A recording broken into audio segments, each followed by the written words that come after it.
The silence between the screams should have been the first warning sign.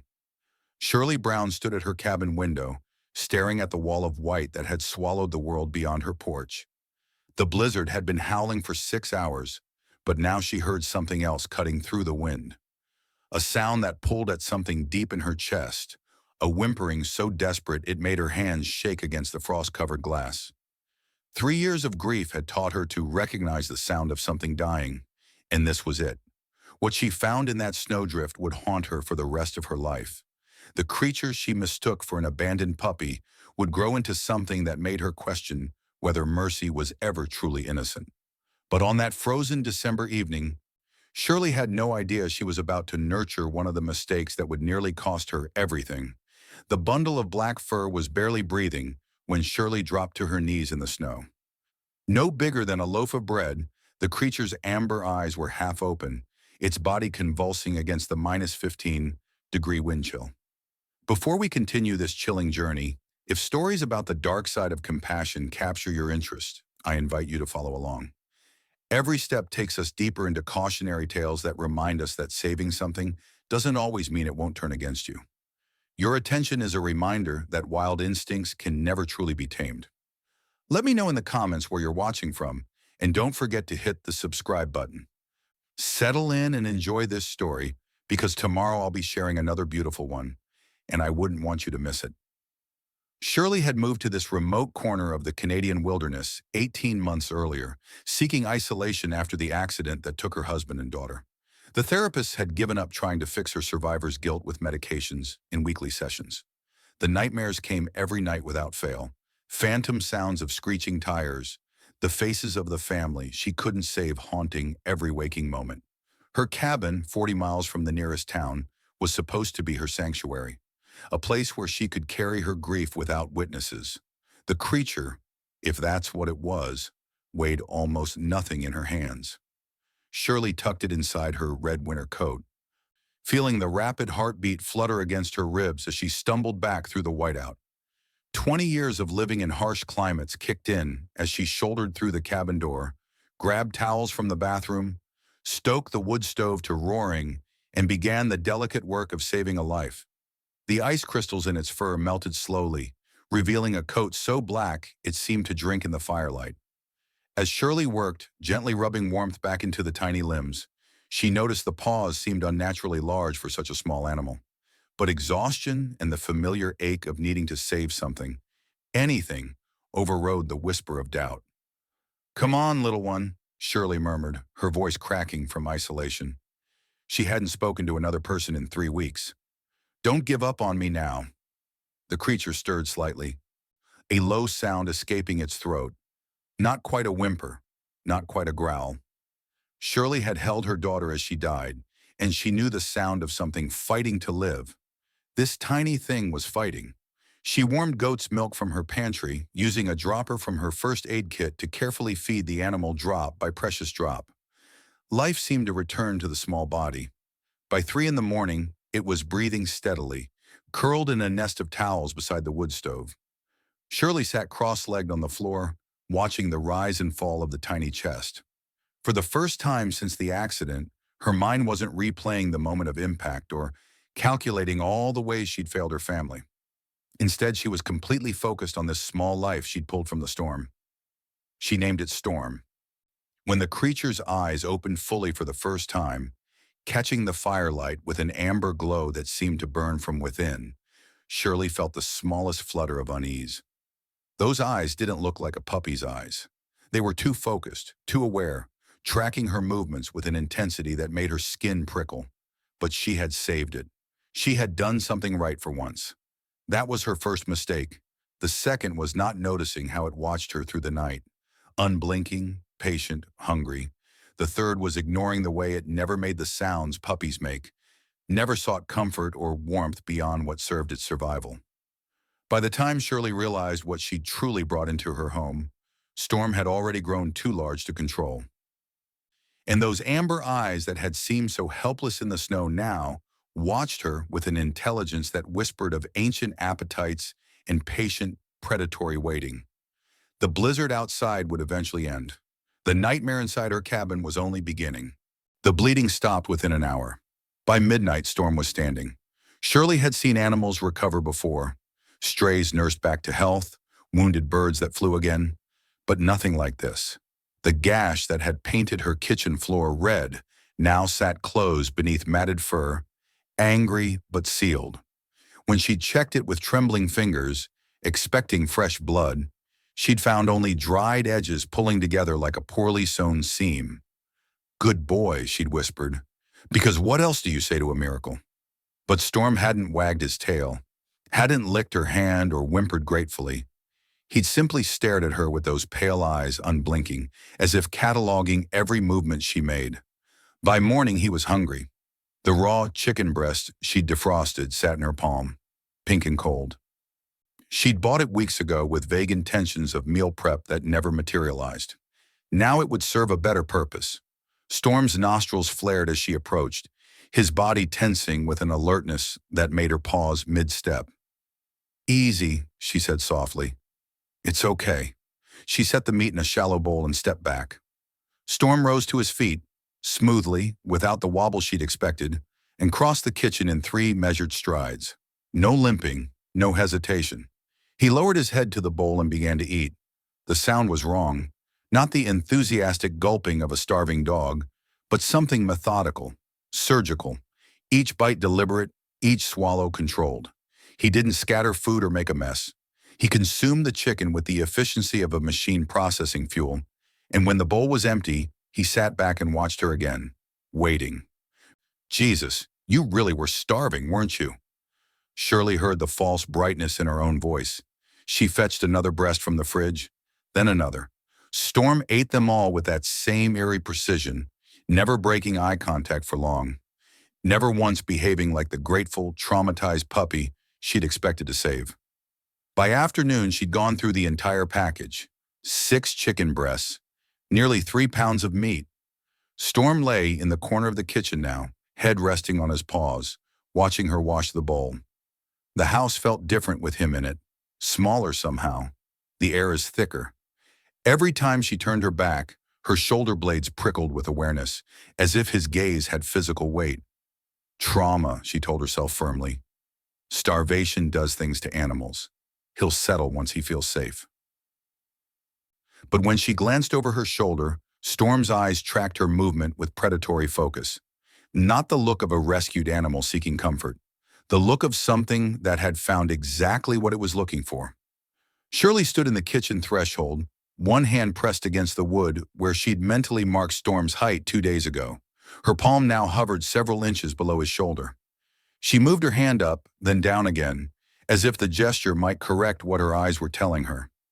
She'd fostered dogs before. Puppies grew, yes, but over weeks, months, not days. Storm had arrived barely reaching her knee. Now on the morning of day 3, he stood level with her hip. Solid muscle rippled beneath his coat where ribs had jutted like ladder rungs. His paws, once oversized and clumsy, now planted firmly on her floor with disturbing purpose. "You're a big boy, aren't you?" The words came out thin, unconvincing even to her own ears. Storm's head tilted slightly, considering. Then he returned to his position by the window, settling onto his haunches with fluid grace, watching the tree line, always watching something. Shirley pulled out her phone and scrolled back to the photo she'd taken that first night. Evidence for the vet appointment she still hadn't made. The dog in the image looked nothing like the creature in her kitchen. Different sizes, different bearing. She deleted the photo quickly, unsettled by her own documentation. Even alone, Shirley's cabin held sound. The creak of settling beams, the hum of the refrigerator, her own footsteps on hardwood. But Storm moved through space like smoke. No click of nails on floor. No panting, no collar jingle because she hadn't dared approach him with one yet. In doorways, behind furniture, at the edge of her peripheral vision, she'd turn from the sink and find him 3 feet away, close enough to touch, staring up at her with those pale, calculating eyes. How long had he been standing there? She never heard him approach. Never sensed his presence until she happened to look. "You're going to give me a heart attack," she muttered, pressing a soapy hand to her chest. Storm didn't react. didn't cock his head playfully or shuffle his feet. He just watched her with that unnerving intensity, as if committing every gesture to memory, as if she were a subject being studied rather than a companion being loved. She started talking to fill the silence, mindless chatter about her day, about the weather, about anything. But her words fell into the quiet like stones into deep water, disappearing without echo. Storm never responded, never whined or barked or made any sound at all. The first time she woke to find him watching, Shirley convinced herself she'd imagined it. A dream, a shadow, the anxious invention of a mind adjusting to a house guest. But on the third night, she surfaced from sleep with the distinct sensation of being observed. Her bedroom was dark except for thin moonlight bleeding through curtains. She lay perfectly still, listening. Nothing. Then her eyes adjusted. Storm sat at the foot of her bed, massive now, his form a solid darkness against the lesser dark of the room. His head was raised, angled toward her, watching. Those pale eyes caught what little light existed and held it, reflecting it back like polished stones. Her breath caught. How long had he been there? How long had he been watching her sleep? Storm, her voice cracked. You okay, boy?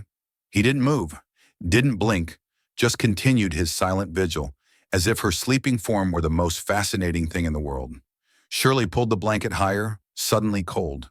Outside, wind moved through the pines.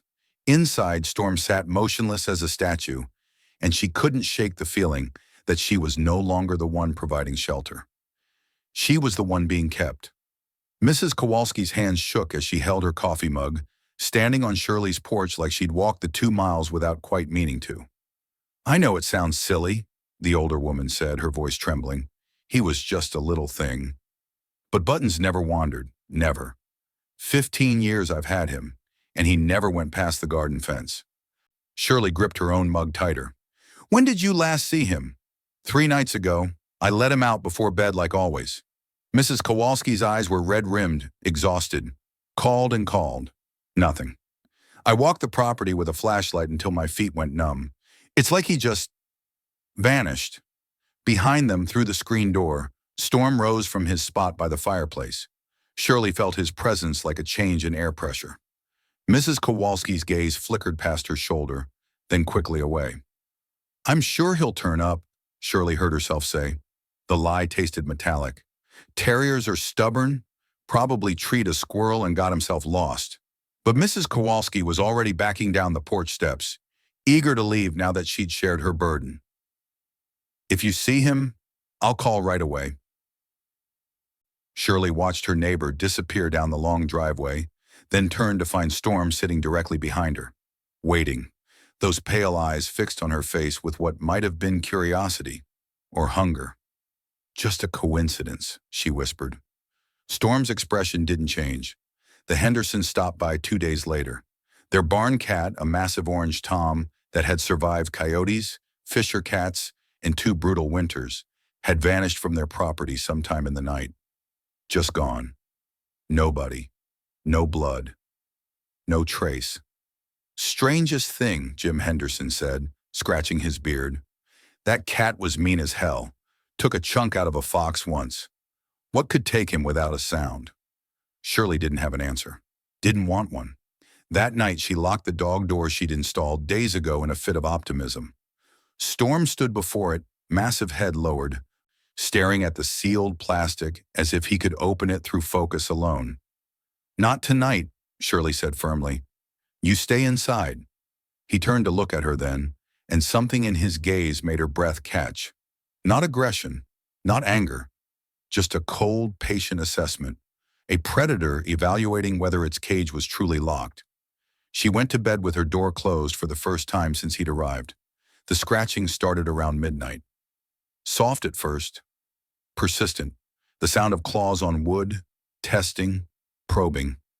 Shirley lay rigid in her bed, staring at the ceiling, listening to Storm work the dog door latch with methodical precision.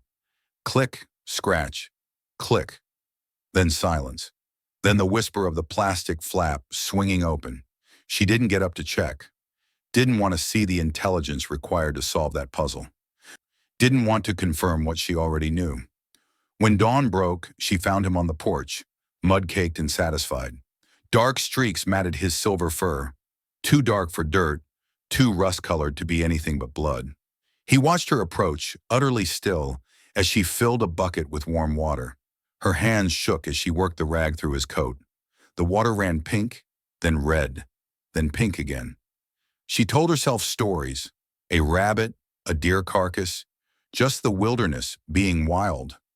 But the blood came from his muzzle, his chest, his paws, from everywhere. "What did you do?" she whispered. Storm leaned into her touch, eyes half closed, accepting her grooming like tribute, like forgiveness for sins she wasn't ready to name. The snow had fallen overnight, soft and deliberate, coating the world in white silence. Shirley stood at her kitchen window with her second cup of coffee, watching the morning light turn the forest into something clean and new. Forgiven. Then she saw the tracks. They cut across her yard in a deliberate line from the tree line to her porch. Massive impressions that punched deep into the fresh powder. She set down her mug and pulled on boots, not bothering with a coat. The cold bit through her sweater as she stepped outside, but she barely noticed. The prints were enormous, easily twice the size of any dog track she'd ever seen. The claws had carved trenches in the snow, 4 parallel lines extending far beyond where a normal canine's would end. She crouched beside one, placing her hand inside for scale. Her fingers didn't reach the edges. Shirley followed the trail backward, toward the woods. The gait was wrong. Too wide, too purposeful. These weren't the wandering tracks of an animal exploring. They were the efficient path of something that knew exactly where it was going, and where it had been. She found Storm's bed empty when she came back inside.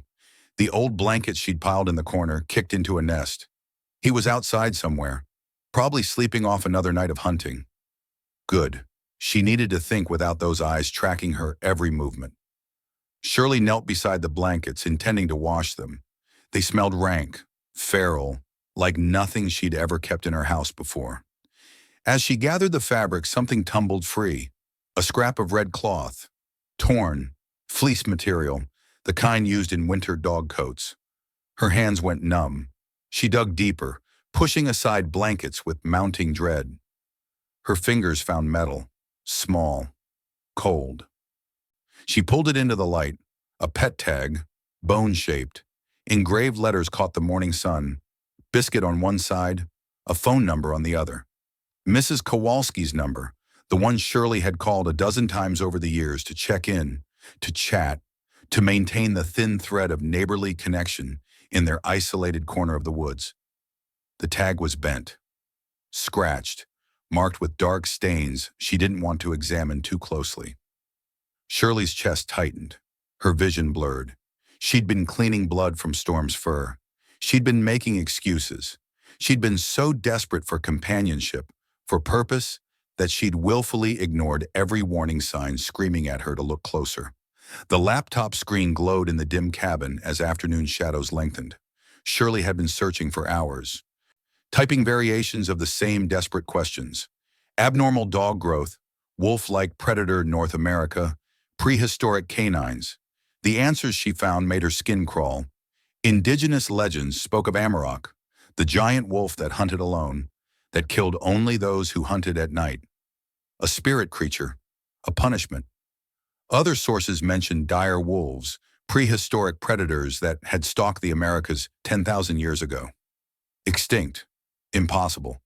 But the images matched. Massive skulls, elongated claws, bone structure built for taking down prey much larger than themselves. Storm's proportions fit perfectly. She clicked through article after article until the words blurred together, until folklore and paleontology tangled into a knot she couldn't untie. The sun set outside her window. Darkness crept across the snow. And somewhere in that darkness, something that should not exist was waiting. Shirley closed the laptop with shaking hands. Storm had never been a puppy, had never been lost or abandoned or in need of rescue. He'd been hunting, and somehow, impossibly, she'd invited him inside. The tranquilizer kit sat on the kitchen table like an accusation. Shirley had kept it for years, a necessary precaution this far from town, in case a bear got into the garbage or a rabid raccoon cornered her on the porch. She'd never imagined using it on something she'd saved. Her hands trembled as she loaded the syringe into the delivery device, just enough to put Storm down for a few hours, long enough to get him into the truck, long enough to drive him so deep into the wilderness that he'd never find his way back. She couldn't kill him. That line remained fixed in her mind, immovable. She'd pulled him from the trap. She'd fed him, cared for him. You don't murder something you've saved, but you can make it someone else's problem. The meat sat in the clearing behind her cabin, a raw roast she'd prepared with shaking hands, laced with enough sedative to drop a full-grown bear. She'd positioned it carefully with clear sight lines from the porch. Storm would smell it, Storm would come, and she would end this. She waited as dusk bled into darkness, the tranquilizer gun heavy across her lap. The forest held its breath. Even the wind seemed to pause, waiting. Then Storm emerged from the tree line. He moved with liquid grace, massive now, easily the size of a Great Dane, but built like something carved from violence. His pale eyes found the meat immediately, found her a moment later. Shirley's finger rested on the trigger. Just eat it. Please, just eat it. Storm approached the roast in a wide circle, head lowered, scenting, analyzing. He moved around it once, twice, never taking his eyes off Shirley for long.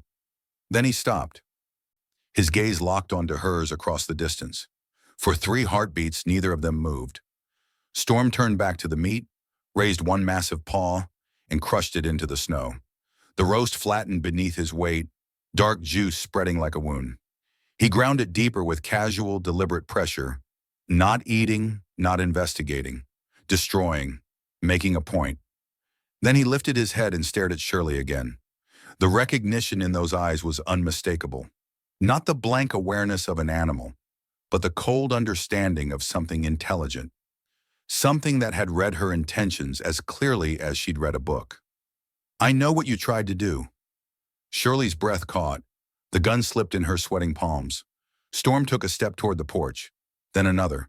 Not rushing, not aggressive, just closing the distance with patient, inevitable purpose. The protector had become the threat, and the threat was coming home. The shed had held firewood through ice storms and housed her generator through hurricanes.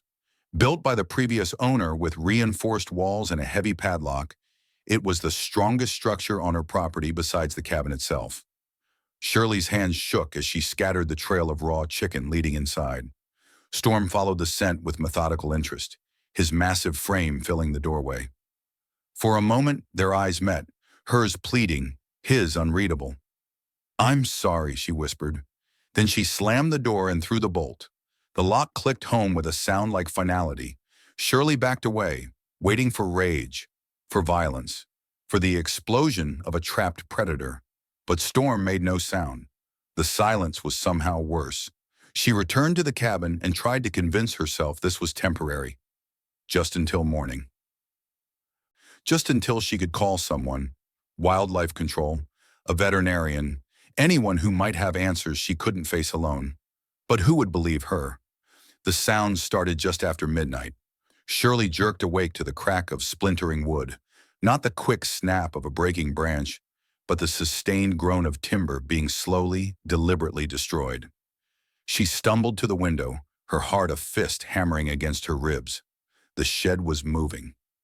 No, something inside the shed was moving, testing walls, pushing boundaries. Another crack split the night, then the shriek of metal tearing, nails ripping free from wood grain. The padlock she'd trusted dangled uselessly as the entire doorframe buckled outward. Storm emerged into the moonlight. He'd grown again, impossibly. His shoulders were level with her chest now. His body thick with muscle that rolled beneath fur gone black as midnight. When he opened his mouth, his teeth caught the light, curved daggers designed for tearing, for rending, for killing things much larger than rabbits and house cats. He turned toward the cabin, toward her. Shirley ran from the window, her breath coming in panicked gasps. Lock the doors. Check the windows. Barricade the back door. The realization hit her like ice water. She'd been so focused on the front entrance, so certain Storm would circle around, that she'd forgotten to bolt the door she used for hauling firewood, the door that opened into the mudroom, the door that had no lock, just a simple latch. She sprinted through the dark cabin, her hip cracking against the kitchen table. Too late. She was too late. The latch clicked. The door swung open. Storm stood in the threshold, filling the frame, his pale eyes finding her in the darkness, with perfect precision. His lips pulled back from those terrible teeth. Not quite a snarl, not quite a smile. The sanctuary had become a cage, and she was locked inside with the thing she'd saved. Storm entered the cabin with the patience of something that had already won. Shirley backed toward the living room, her hands finding the fireplace poker, cold iron, heavy enough to matter. Her mind raced through possibilities. The windows, the front door, the crawl space entrance in the hall closet. But Storm moved to cut off each escape route as if reading her thoughts, his massive body flowing through her home with terrible grace. She feinted left. He shifted. She grabbed a kitchen chair and hurled it. Storm swatted it aside with one paw, wood exploding into splinters. The fireplace. The thought came sharp and clear. The wood stove she'd been feeding all week still radiated heat, coals glowing red in the darkness. And beside it, the can of lighter fluid she'd used to start stubborn fires. Shirley lunged for it. Storm charged. She grabbed the can and spun, squeezing the trigger as his teeth snapped inches from her face. The stream of fluid arced through the air, hitting the hot wood stove, the glowing coals, the scattered kindling. The world ignited. Flame erupted in a wall of heat and light. Storm recoiled with a sound that was almost a scream, almost human. Shirley didn't wait. She ran for the bedroom, slammed the door, shoved the dresser against it with strength born from pure terror. The window, the rifle. Her hands found the gun rack, fingers closing around cold steel. She'd kept it loaded for bears, for emergencies, for exactly this kind of impossible situation. Behind her, wood splintered. The dresser scraped across the floor. Shirley threw herself through the window. The snow received her in silence. She rolled, came up running. The rifle clutched against her chest. Behind her, the cabin groaned as Storm tore through the bedroom. His howl split the night. Rage and hunger twisted into sound. The forest swallowed Shirley whole. She knew these woods. Every deer trail, every slope, every dangerous place she'd learned to avoid, including the creek. Her boots pounded frozen earth as Storm's breathing closed in behind her. Steady, relentless, the rhythm of inevitability. She could feel his presence like heat on her back, and could imagine those teeth closing around her spine. The creek appeared through the trees, a silver ribbon under moonlight. Ice stretched across its surface, deceptively smooth, hiding the current that never quite froze in the center. Shirley leaped. Her boots hit solid ground on the far bank. Storm didn't hesitate. His weight hit the ice with a crack like thunder. The surface held for one impossible moment, then gave way with a sound like the world breaking. Storm plunged into black water, his howl cut short by shock and cold. Shirley turned, raised the rifle, sighted down the barrel at the creature thrashing in the current, at the thing that should never have existed, that she should never have saved. The pale eyes found hers one last time, not pleading, not afraid, just aware, knowing. She pulled the trigger. The shot echoed through the forest. Once, final. Storm's body jerked. The amber light in his eyes flickered. Then it went dark. The current took him gently, pulling him under the ice, into the depths where impossible things could be forgotten. Shirley stood alone in the snow, the rifle smoking in her hands, and wondered which of them had really been the monster. Dawn came slowly, bleeding pale light across a world that felt fundamentally changed. Shirley limped through the forest, each step sending fire through her left leg where Storm's claws had found purchase during those final desperate moments. Her shoulder burned worse, 3 parallel gashes that had soaked through her sweater, turning the fabric stiff and dark. She'd wrapped them with torn cloth, but the bleeding hadn't quite stopped. The cabin appeared through the trees like a broken tooth. The back door hung from a single hinge, Wood splintered outward in jagged teeth. Through the opening, she could see the destruction inside. Furniture reduced to kindling, the kitchen table overturned. Claw marks gouged deep into the log walls. The floor was scarred with the track of their hunt, dark streaks she didn't want to examine too closely. Her sanctuary, her home, the place she'd built her solitary life. She made it to the porch before her legs gave out. Shirley collapsed onto the snow-dusted steps, her breath coming in ragged gasps that had nothing to do with exertion. The rifle lay beside her, barrel still warm. Her hands wouldn't stop shaking. Behind her, through the trees, she could just see the creek, the dark shape half submerged in ice and current. Storm's body, already being claimed by the wilderness, would be gone by spring. The creek would carry him downstream, toward the river, toward places where impossible things could dissolve into legend. But the evidence of what he'd done remained. Mrs. Kowalski's terrier, the Hendersons' cat. How many others? How many missing pets, explained away as coyotes or fisher cats, had actually fallen to the things she'd pulled from that trap? The things she'd saved, the things she'd fed and sheltered and protected while it grew strong enough to kill. I just wanted to help. The words came out broken, pathetic, spoken to no one, to the forest, to whatever might be listening. But the forest offered no absolution. She'd seen something suffering and acted without thinking, without questioning. Her compassion, her desperate need to matter, to save something, to prove she wasn't just hiding in the woods waiting to die alone, had enabled a predator, had given it time to heal, to grow, to hunt. Innocent animals were dead because of her, and she'd nearly joined them. Shirley pressed her hand against the claw marks on her shoulder, feeling the hot throb of torn flesh. The pain was good. Real. A reminder that she'd survived her own kindness. The sun continued its slow climb, indifferent to her guilt. Inside the ruined cabin, something creaked and settled, and Shirley sat in the snow, bleeding and broken, wondering if mercy was always this dangerous, or if she'd just been too lonely to see the monster for what it was. The truck bed held everything that mattered: clothes, books, the few photographs she'd salvaged from the wreckage. The rest could rot with the cabin. Shirley had spent 3 days boarding up the gaping holes, her bandaged shoulders screaming with each swing of the hammer. Not to repair, just to close it, to seal the tomb of her foolishness. She'd walked to the creek at dawn, found Storm's body lodged against the bank, where the current had deposited it like driftwood. Smaller in death. Almost ordinary if you ignored the size, the teeth, the wrongness that clung to him even now. She'd dragged him deep into the forest, far from the cabin, far from any trail, and dug until her hands bled through her gloves. The stones she'd piled over the grave were markers and warning both. Here lies something that should have stayed wild. Here lies the price of mercy misapplied. The engine turned over with a reluctant cough. Shirley sat behind the wheel, her hands resting on cracked leather, staring at the cabin through the windshield. 3 years she'd lived here.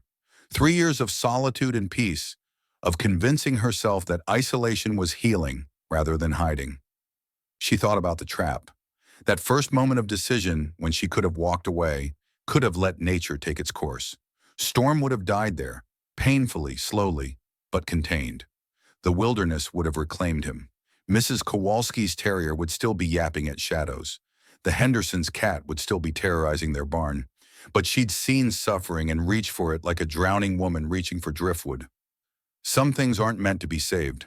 The lesson seemed obvious now, written in claw marks across her shoulder, carved into the ruins of her home. Wildness isn't a condition to be cured. It's not trauma or neglect or something that love can be gentle. Some creatures are born belonging to the darkness, to the ancient spaces where human compassion is just another form of prey. Storm had never been lost, had never needed rescue.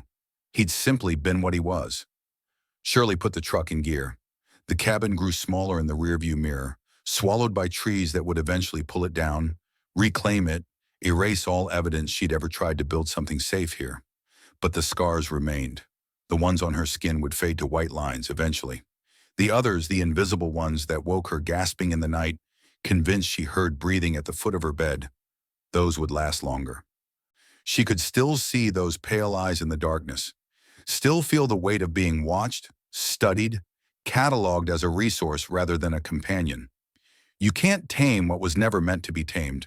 The forest kept its secrets, and Shirley carried hers in silence, driving towards somewhere else, somewhere new, where mercy might mean knowing when to look away, where salvation might mean having the wisdom to let wild things stay wild.